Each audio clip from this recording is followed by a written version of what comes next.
Olá! O número de pessoas com diabetes no Brasil cresce a cada ano. É preocupante também o número de pessoas que têm a doença e não sabem, ou sabem e não fazem nenhum tipo de tratamento. É importante lembrar que entre 60% a 90% dos diabéticos também são obesos. É uma condição que por si só já acrescenta uma lista imensa de problemas. No programa dessa semana, a gente vai falar sobre essa doença silenciosa que afeta o organismo de diversas formas e também pode ser combatida com um remédio poderoso chamado Informação Útil sobre Saúde e Qualidade de Vida. Veja os destaques dessa edição.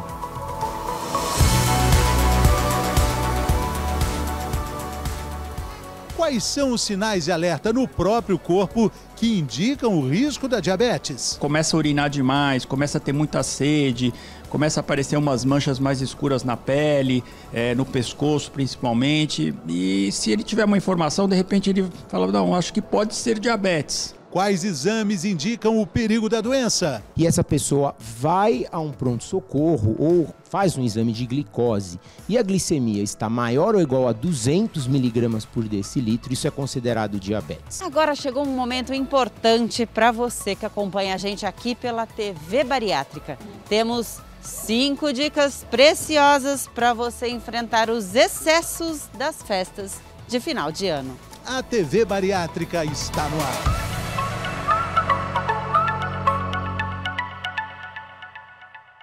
A gente começa o programa dessa semana, gravado especialmente aqui no 21º Congresso de Cirurgia Bariátrica e Metabólica aqui em São Paulo.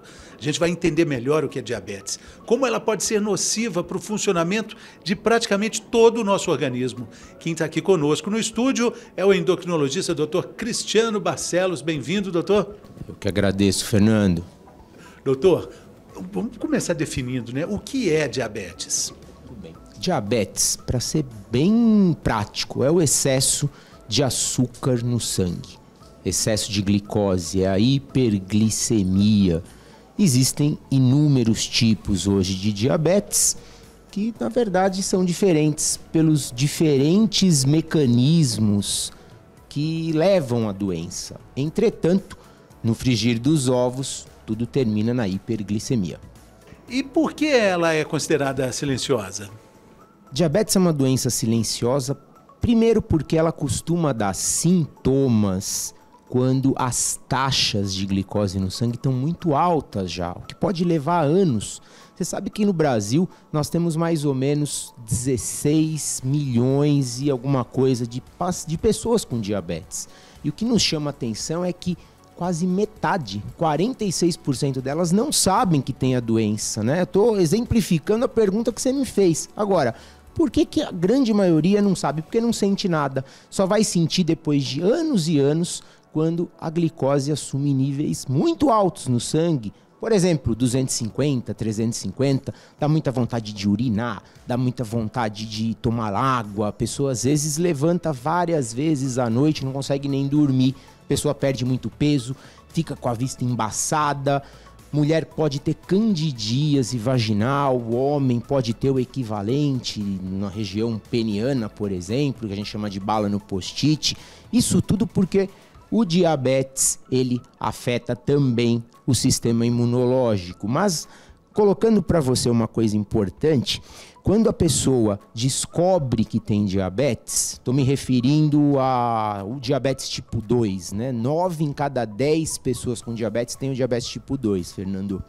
E existem estudos mostrando que essa pessoa já pode ter diabetes há vários anos, em média 3 a 6 anos. Você vê o tempo no qual ela permanece silenciosa. E o outro grande problema do diabetes, que não são os sintomas da hiperglicemia, né, quando o açúcar está muito elevado, é a questão da diabetes atacar vaso sanguíneo. Daí a abertura tua foi muito importante. Temos vaso sanguíneo no corpo inteiro, do couro cabeludo até o dedão do pé. Então, diabetes é sistêmica em função disso e causa complicações crônicas, micro e macrovasculares depois de 5 anos de instalada. Bom, o que eu quero dizer é que se o camarada recebeu o diagnóstico, do tipo mais comum de diabetes, e ele já tem diabetes há mais de 5 anos, ele já pode ter uma série de complicações no corpo. Que envolve todo o funcionamento do organismo, né, doutor? Agora, é relativamente simples o diagnóstico de diabetes? É a partir de um exame de sangue? É aí que começam os sinais de alerta? Exatamente, Fernando. Se eu tenho um quadro bem típico, aquele senhor, aquela senhorinha que está urinando muito, está com fraqueza, está tomando muito líquido, como eu mencionei já no início, e essa pessoa vai a um pronto-socorro ou faz um exame de glicose e a glicemia está maior ou igual a 200 miligramas por decilitro, isso é considerado diabetes. Mas vamos supor que está naquele contexto silencioso. A pessoa vai fazer um exame de rotina, glicemia de jejum, exame de sangue com 8 horas sem comer nada, 8 horas já um período suficiente, não precisa de 12.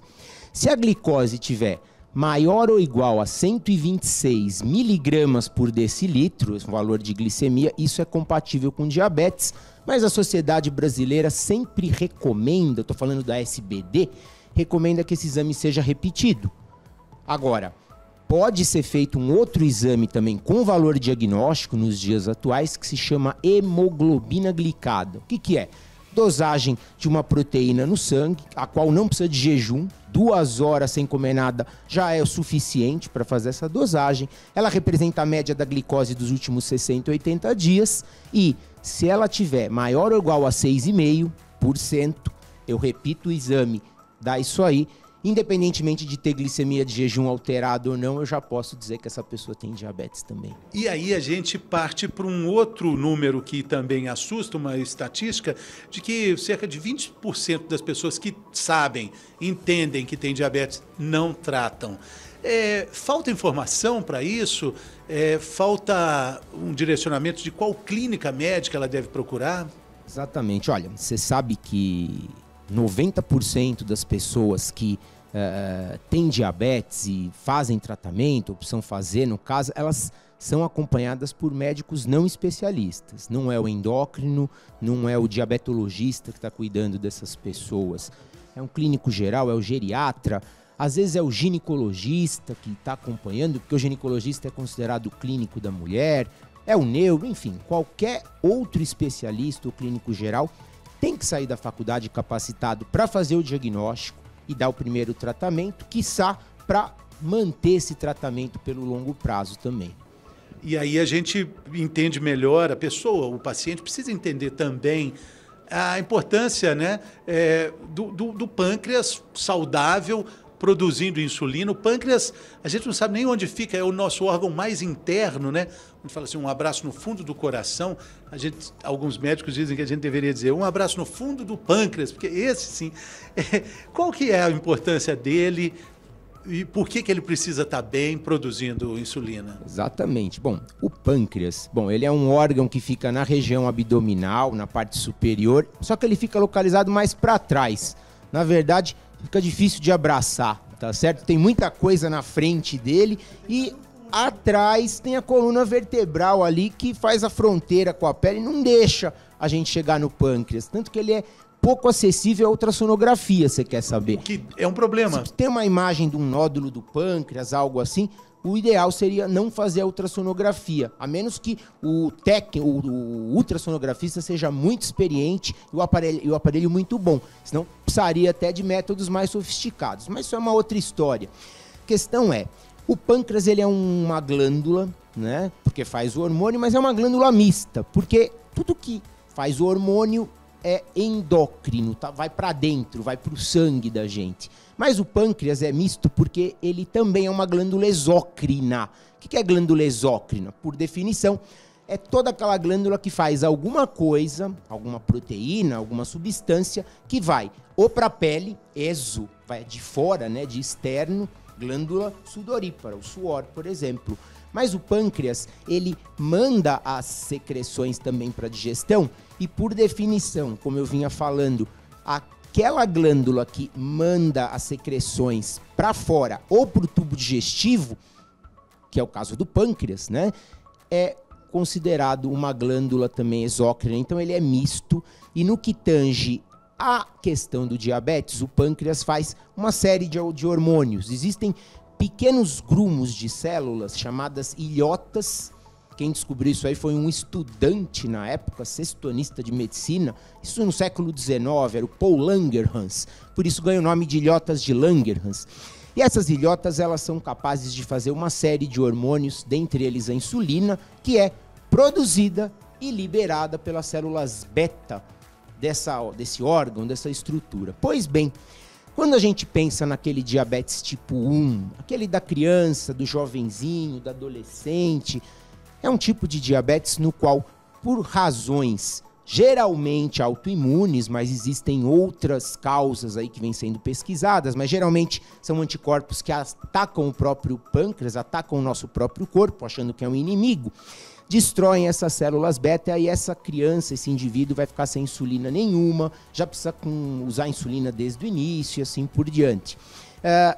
Mas existe também, dentre os outros tipos de diabetes, o mais comum, que é o tipo 2, que envolve uma redução parcial dessa produção de insulina. É verdade, o paciente com tipo 2, ele, no momento do diagnóstico, ele ainda produz um pouco de insulina, mas diferentemente do diabetes tipo 1, no tipo 2, aí não é só o pâncreas que você comentou que é o culpado.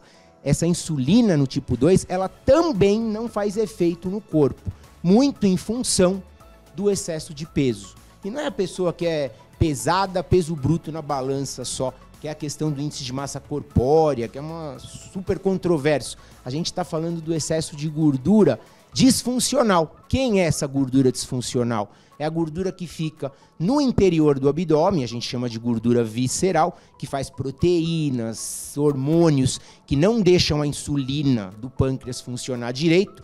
Para quê? Para pegar o excesso de açúcar do sangue e jogar para dentro das células, e aí pode sobrar açúcar no sangue, é o conceito do diabetes.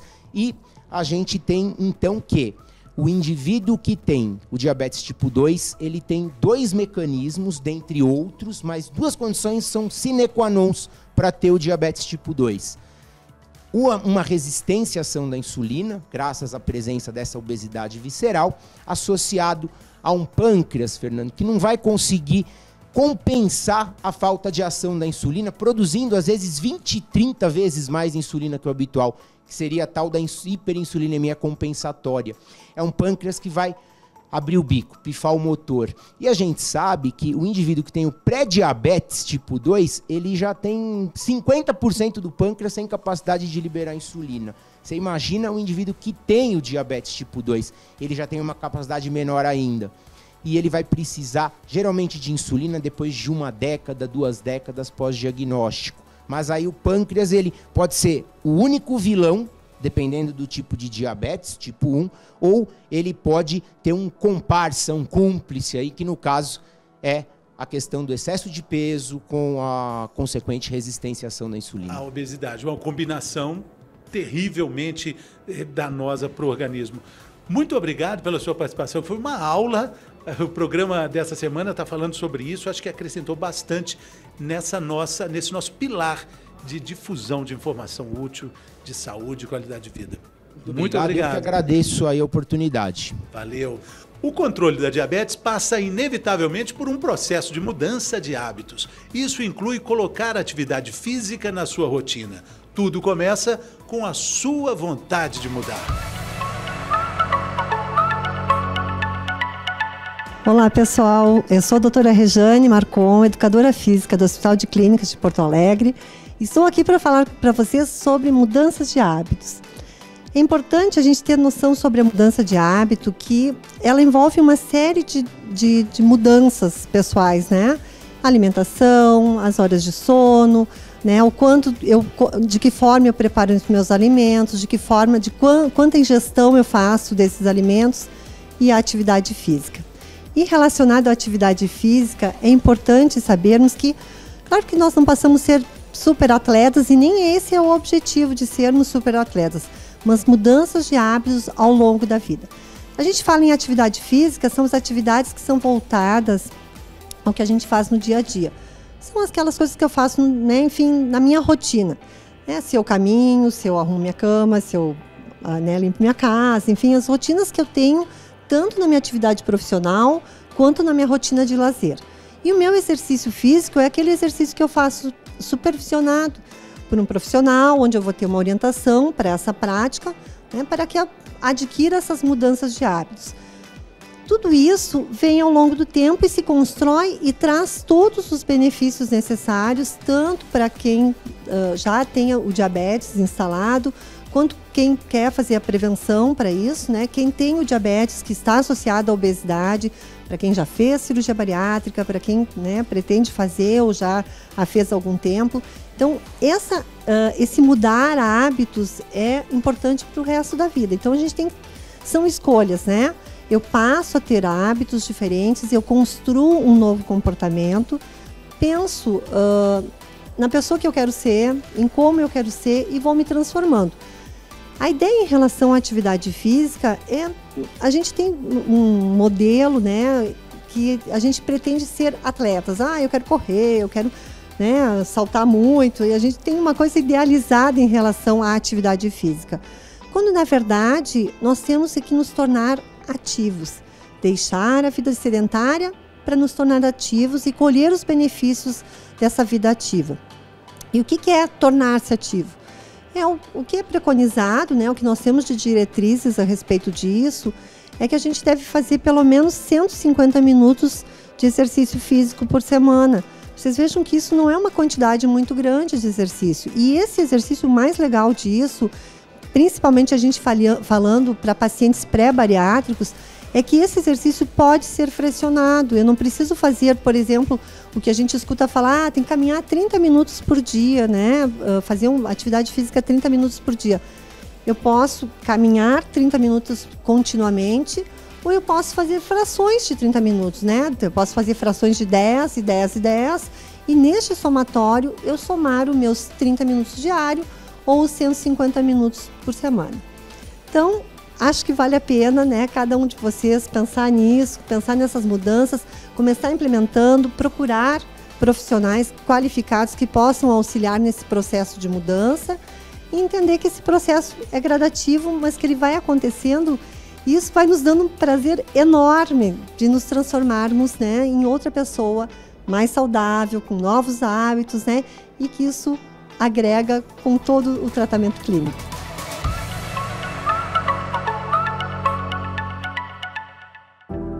O que é ser? É possuir uma identidade, é pertencer, é existir. Por isso, somos. Somos transformação. Transformamos histórias e impactamos vidas. Somos coração em tudo o que fazemos. Desde o marca-passo cardíaco, a primeira terapia da Medtronic, buscamos desenvolver mais tecnologias para melhorar a vida das pessoas. Somos superação. Somos a força de trabalho, dedicação e talento de cada um que faz parte dessa história. Desde 1971, levando inovações da tecnologia médica ao alcance dos brasileiros. Somos inspiração. Somos a história e o legado da Medtronic. Nos inspiramos na missão de aliviar a dor, restabelecer a saúde e prolongar a vida. Somos esperança.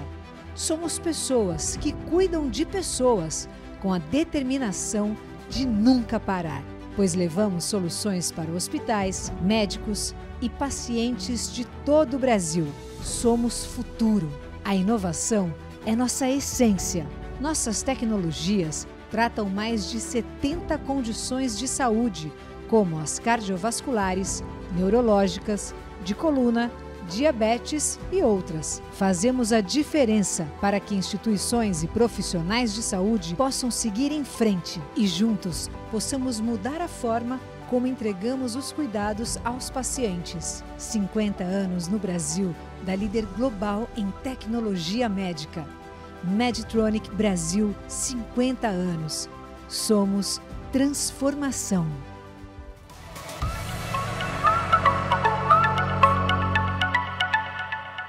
Saúde, estamos de volta. Essa semana a gente está falando sobre essa doença perigosa, silenciosa, diabetes. Nós gravamos esse programa durante o 21º Congresso Brasileiro de Cirurgia Bariátrica e Metabólica, que aconteceu brilhantemente aqui em São Paulo e teve um painel de debates dedicado a esse assunto. Médicos de diferentes especialidades, de várias regiões do Brasil, foram provocados com essa pergunta: como estamos lidando com a diabetes tipo 2? O cirurgião bariátrico, Dr. Carlos Aurélio Schiavon, participou desses debates e apresentou aqui também um estudo muito interessante sobre hipertensão. Ele está no estúdio conosco para falar sobre esses assuntos. Bem-vindo à TV Bariátrica, doutor. Obrigado, como vai? Maravilhosamente bem. Estamos fazendo essa cobertura aqui, trocando ideias com médicos de altíssimo gabarito, doutor. A gente está vivendo, o senhor concorda com esse termo aí, que temos uma epidemia de diabetes no Brasil e no mundo? Sem dúvida alguma. Todas as doenças que têm alguma relação ou muita relação com a obesidade vêm aumentando de frequência na população, né? Então, com a obesidade vem crescendo, infelizmente, cada vez mais, o diabetes, a hipertensão e outras doenças acompanham esse crescimento porque elas têm relação de causa e efeito, né? Então, sim, com certeza a gente está vivendo um aumento de incidência dessas doenças. Nesse painel de debates aí, como estamos lidando com a diabetes, é uma pergunta provocativa para os médicos. O senhor acha que existe uma atenção que precisa ser dedicada ao paciente de uma forma geral no tratamento? É preciso informar, agora pegando também da especialidade aí de pressão alta, que o senhor também apresentou aqui, o paciente precisa de mais informação? Sem dúvida alguma. Inclusive foi uma das citações de um dos endocrinologistas que participaram da mesa, que somos carentes em informação, muito carentes, né? Então o paciente, ele mal sabe diagnosticar, não diagnosticar, mas evidenciar sintomas. Por exemplo, começa a urinar demais, começa a ter muita sede, começa a aparecer umas manchas mais escuras na pele, no pescoço principalmente. E se ele tiver uma informação, de repente ele fala: não, acho que pode ser diabetes, né? Preciso fazer um exame simples, que é uma picada no dedo e ver quanto está a glicose.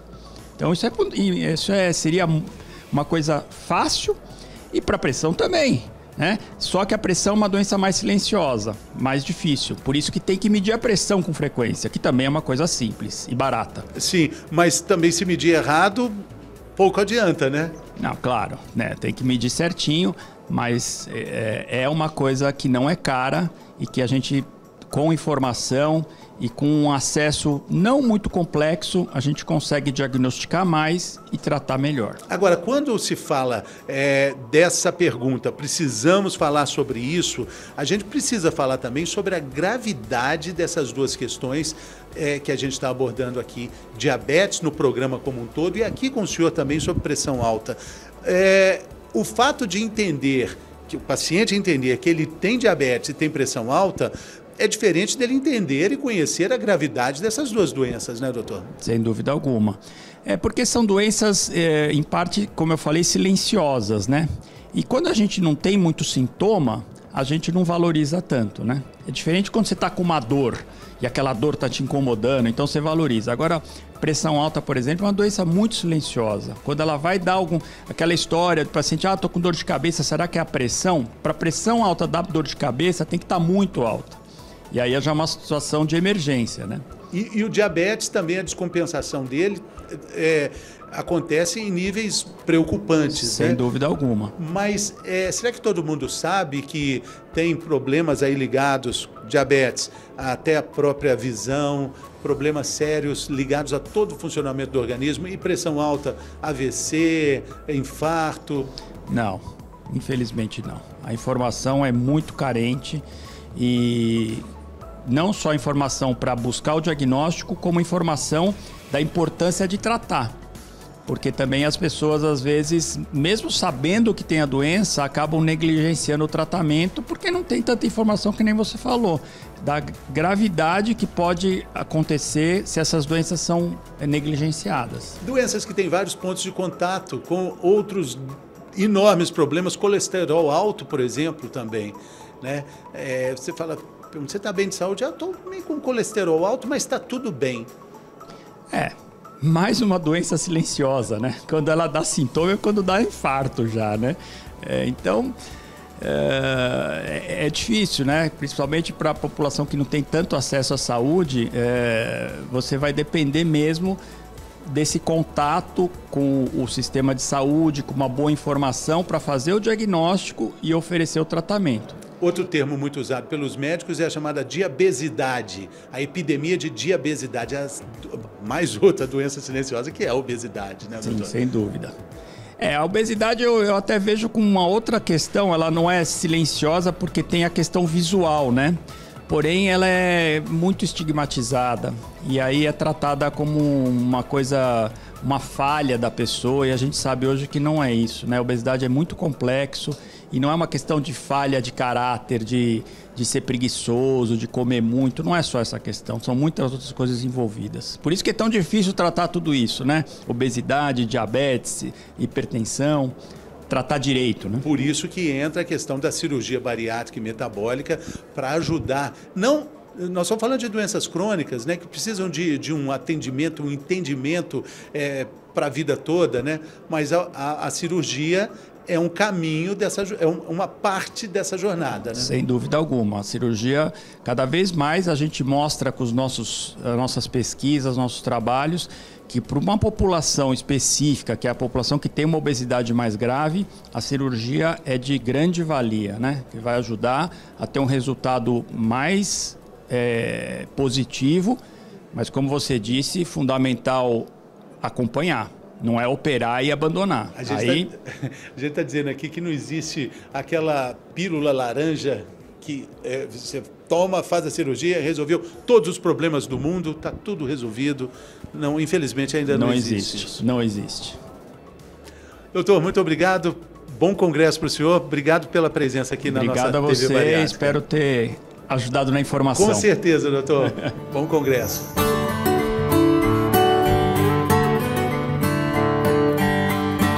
Agora chegou um momento importante para você que acompanha a gente aqui pela TV Bariátrica. Temos 5 dicas preciosas para você enfrentar os excessos das festas de final de ano. Final de ano chegou. Você come muito? Muito! O que você come no final de ano? Eu como o que aparecer. O que você mais gosta de comer? Os doces. Não como muito comida não, mas os doces é a melhor parte do final do ano. O que você mais come? Ixi, aí pode variar. Tanto de peru como chester, entre as saladas, os arrozes que são bem elaborados. Aí a gente chuta o pau da barraca. Natal, Ano Novo, a gente come muito, né? Aquela comida de Natal a gente acaba exagerando um pouquinho. Então anota essas dicas antes de exagerar.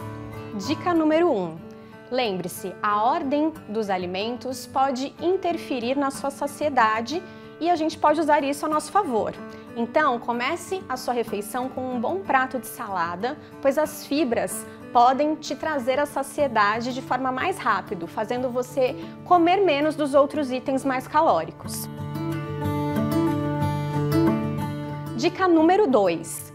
Fique atento às entradinhas. Sabe aquela comida que a gente pega com a mão enquanto as outras não foram servidas? Então, aquela castanha, nozes, mesa de frios.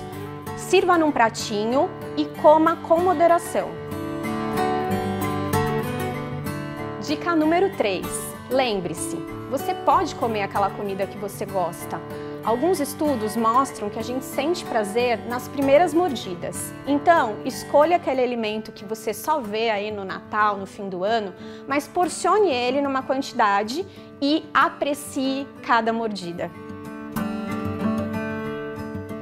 Dica número 4. Preste atenção enquanto você estiver preparando os seus alimentos.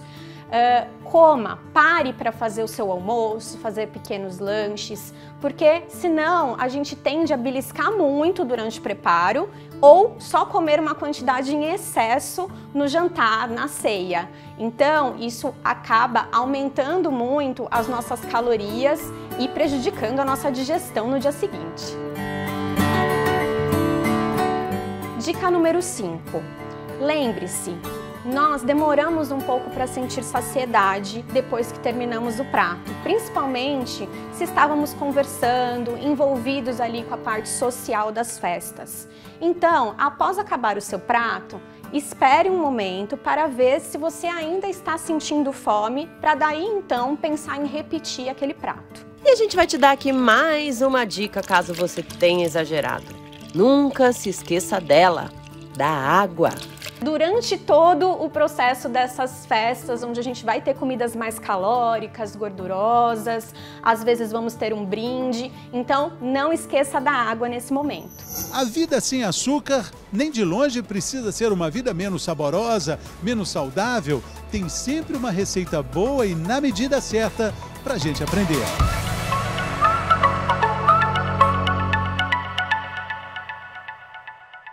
Olá, espectadores da TV Bariátrica. Me chamo Yara Diniz, sou nutricionista clínica e esportiva funcional, membro da Sociedade Brasileira de Cirurgia Bariátrica e hoje vou estar trazendo aqui para vocês uma receitinha deliciosa de coco, super saudável, eu tenho certeza que vocês vão gostar. Vamos lá?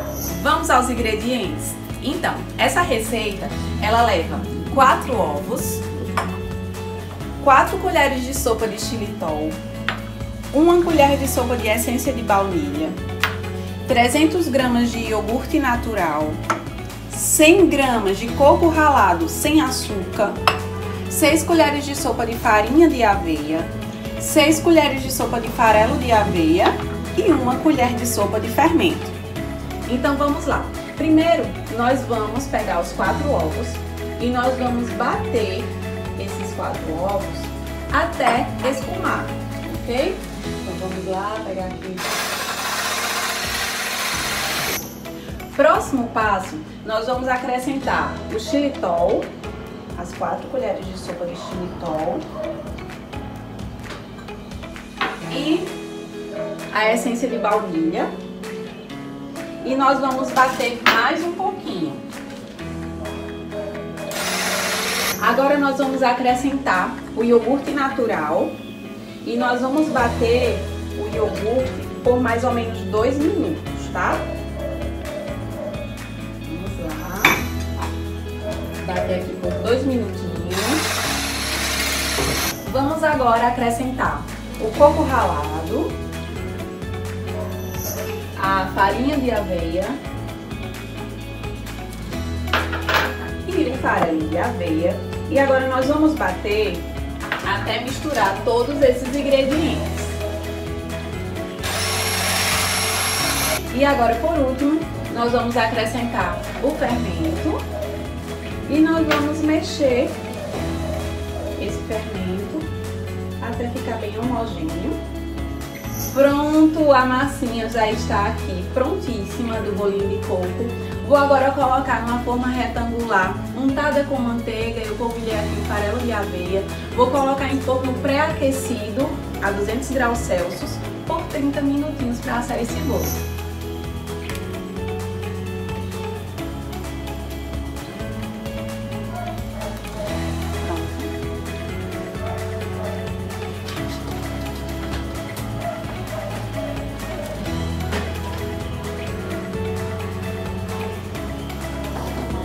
Prontinho, o bolo acabou de sair do forno, cheirinho maravilhoso. Agora é só desenformar, decorar como você quiser. Eu vou colocar uns coquinhos ralados por cima e vou me deliciar.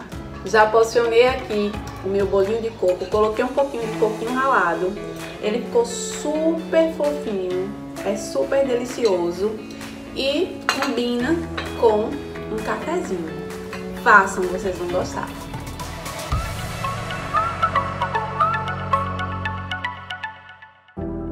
O que é ser?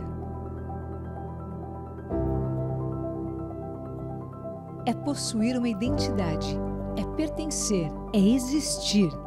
Por isso, somos. Somos transformação.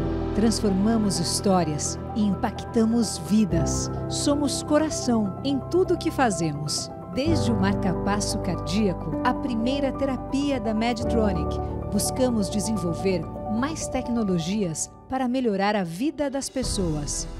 Somos superação. Somos a força de trabalho. dedicação e talento de cada um que faz parte dessa história, desde 1971, levando inovações da tecnologia médica ao alcance dos brasileiros. Somos inspiração, somos a história e o legado da Medtronic. Nos inspiramos na missão de aliviar a dor, restabelecer a saúde e prolongar a vida.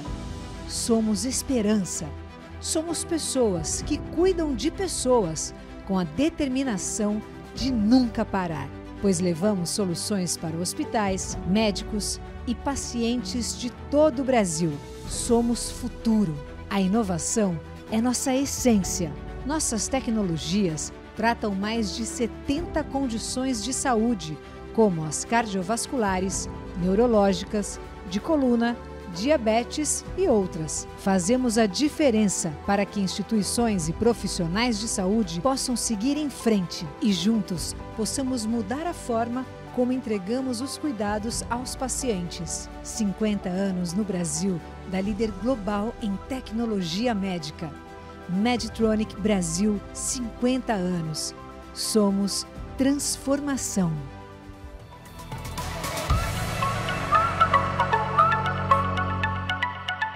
Nessa semana, programa especial gravado aqui durante o 21º Congresso de Cirurgia Bariátrica e Metabólica, a gente está falando sobre a relação perigosa entre diabetes e obesidade.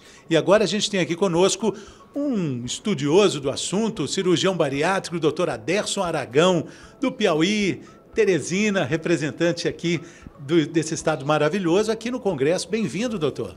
Perfeito, obrigado. Agradeço aí pelo convite da sociedade para participar desse programa.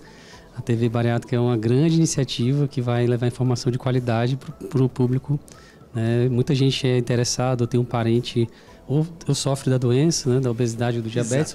Sempre tem alguém que conhece alguma pessoa que precisa saber informações sobre essas doenças. Reverberando informação útil de saúde e qualidade de vida. A cirurgia metabólica, doutor Aderson, ela cientificamente é uma das formas de tratamento da diabetes? Sim, em 2016 houve um evento, né, na Europa, onde se reuniu cerca de 50 entidades, né, que são estudiosas do assunto, tanto clínicas como cirúrgicas, e por meados de 2016 e 2017 a cirurgia metabólica foi incorporada no tratamento com uma instância final para casos mais difíceis, de pacientes com quadros mais graves. A cirurgia metabólica, mesmo para aqueles com IMC menor. Então já é considerado, sim, já está na prática, já é o dia a dia do cirurgião, e essa interação com o endocrinologista, com o nutricionista, fazem haver indicações precisas para levar o paciente para fazer uma cirurgia para tratar o diabetes. Como é que a cirurgia age na produção de insulina pelo pâncreas, que é o grande problema de um paciente diabético, né? Bom, a cirurgia ela atua melhorando a sensibilidade, né, da ação da insulina nos tecidos periféricos. O obeso, o estigma maior metabólico do obeso é que o pâncreas produz insulina, sim, até em quantidades elevadas, mas essa insulina não atua de maneira adequada onde é necessário. A ação da insulina é colocar glicose do sangue, tirar do sangue e colocar dentro das células. E ela tem uma espécie de impedimento relativo no obeso para essa ação. A cirurgia tem diversas ações hormonais que vão facilitar a ação da insulina basal que o pâncreas já produz no paciente que tem obesidade associada com diabetes. É exatamente essa a ação que a cirurgia acaba proporcionando para o organismo? Isso, a gente percebe na prática. Por exemplo, eu tenho um colega médico, eu tive a oportunidade de operá-lo, ele usava quase 100 unidades de insulina por dia. Ele se furava cerca de 17 vezes. Essa era a vida dele, um ortopedista que tinha que operar, que tinha que consultar, e o dia a dia dele era bem corrido. E ele, além disso, tomava comprimidos para diabetes oral e para outras doenças, como hipertensão, dislipidemia. E no retorno, no segmento ambulatorial que ele teve conosco, a gente pôde perceber que ele parou de se furar, parou de usar insulina injetável e reduziu a quantidade de comprimidos oral, que ele tomava por via oral. Então, na prática, a gente vê pessoas realmente, por um bom período, abandonando né, o uso de insulina injetável, reduzindo a quantidade de drogas necessárias para o controle. A gente não fala em cura, né, até proibitivo falar isso, mas a gente considera a remissão. Remissão é o melhor controle no mais longo prazo possível. E é isso que a cirurgia é capaz de proporcionar. No mundo todo, como é que essa relação de cirurgia bariátrica e metabólica para o tratamento de diabetes se desenvolve? O Brasil continua sendo uma referência, segundo a maior sociedade médica de cirurgia bariátrica, o segundo país do mundo em número de cirurgias, mas no restante do mundo, como é que acontece? Bom, em 2018, houve um congresso antes da pandemia na Índia, onde tentou-se padronizar as estratégias cirúrgicas. Então, dava em torno de 30 tratamentos. Na Turquia se opera de um jeito, nos Estados Unidos o padrão da cirurgia deles é diferente da nossa. Existem algumas nuances, variando de cada país. Algumas técnicas preponderam em determinado país.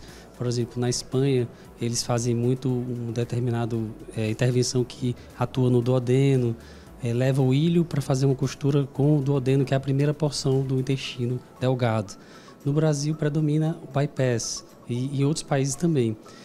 Mas cada vez mais a gente percebe que há uma aceitação por conta da disseminação da informação associada com a segurança do procedimento, que hoje a gente consegue fazer uma cirurgia bariátrica sem colocar uma gaze dentro da barriga do paciente, com alta com 24 horas. E os resultados saltam aos olhos quando você vê o paciente trazendo o perfil laboratorial, que chega a ser até melhor do que o do cirurgião, do endocrinologista, da nutricionista. É impressionante. Os valores de insulina caem, peptídeo C, enfim, os índices de resistência, OMA-IR, OMA-beta, todos melhoram bastante no pós-operatório. É impressionante. E é muito importante a gente falar várias vezes do impacto para a economia de saúde que cirurgias como essa acabam proporcionando, né? Com certeza. A gente está falando aqui, a nível nacional, de cerca de 15 milhões de pessoas que dormem e acordam com medo das complicações que o diabetes pode vir a trazer no futuro. São limitações desde visuais, de pessoas que ficam cegas, né, pelo mau controle, desde microvasculares, com pacientes que são levados para hemodiálise, transplante renal, amputações. Quando eu dava plantão de cirurgião geral no hospital periférico, eu participei do combate a isso na prática. Eu tive a oportunidade de ver como que essa doença, que ela não dá sinais, ela vai agredindo silenciosamente a pessoa, como que lá no final, na outra ponta, aquele indivíduo que não teve acesso a um bom tratamento, ele sofre das consequências dessa doença, que é muito grave. Por exemplo, quase todos os plantões que eu estava lá, eu tinha que mandar pessoas diabéticas para amputar dedos, né, necrosados pelas complicações vasculares dessa doença. Então, há um impacto econômico muito grande com o aumento dos distúrbios cardiovasculares e aumento das amputações, limitações para o mercado de trabalho, né, gastos com medicamentos. Né. A lista é imensa, né, doutor Adesso? Quero agradecer muito sua presença aqui, representou muito bem Teresina. Quando voltar, tome uma cajuína por todos nós lá. Bacana, você está convidado a voltar. Olha que a gente vai, hein? Não, vamos sim. Muito obrigado, doutor. Obrigado. Muitas pessoas diagnosticadas com diabetes conseguem ter mais qualidade de vida, até mesmo do que pessoas que não têm a doença. Isso parte de uma mudança de atitudes, uma vida com mais atenção, que precisa ser colocada em prática todos os dias.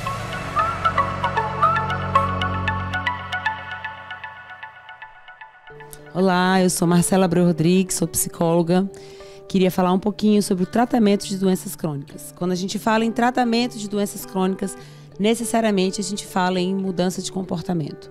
E mudança de comportamento requer uma mudança de padrões, mudanças de estilo de vida, mudanças nas relações interpessoais, mudanças na adesão à medicação, adesão à alimentação, prática de atividade física. Isso tudo envolve sentimentos e emoções. Então, muitas vezes a gente precisa de apoio para fazer essas mudanças comportamentais. Muitas vezes a gente precisa buscar profissionais de saúde para ajudar a gente a fazer essas mudanças. É um caminho que pode ser seguido, mas que às vezes tem obstáculos e diante desses obstáculos é necessário procurar ajuda, que seja profissional ou que seja com alguma medicação, alguma terapia alternativa, às vezes também pode ajudar.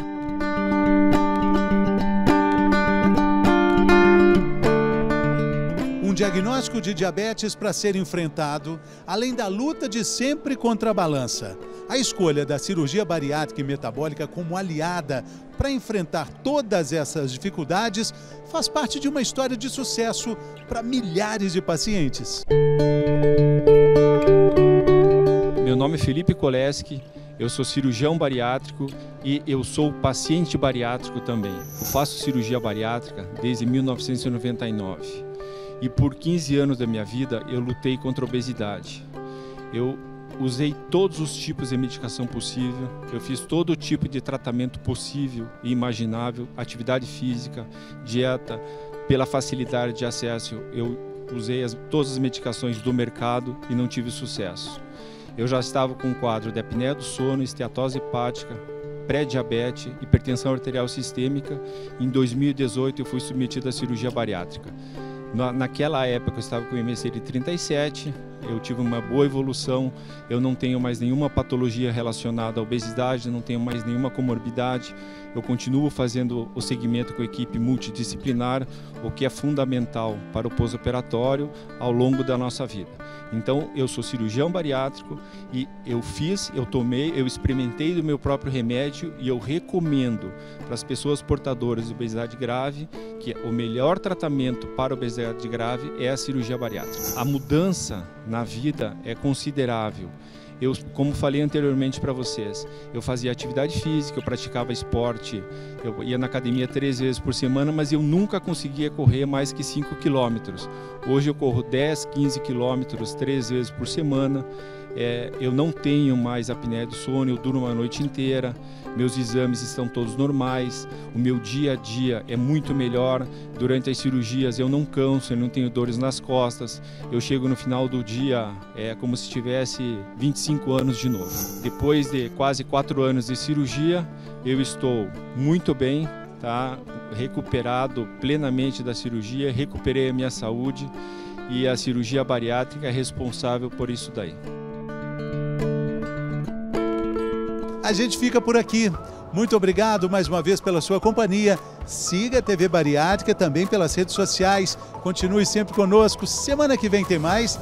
Até o próximo programa. Saúde!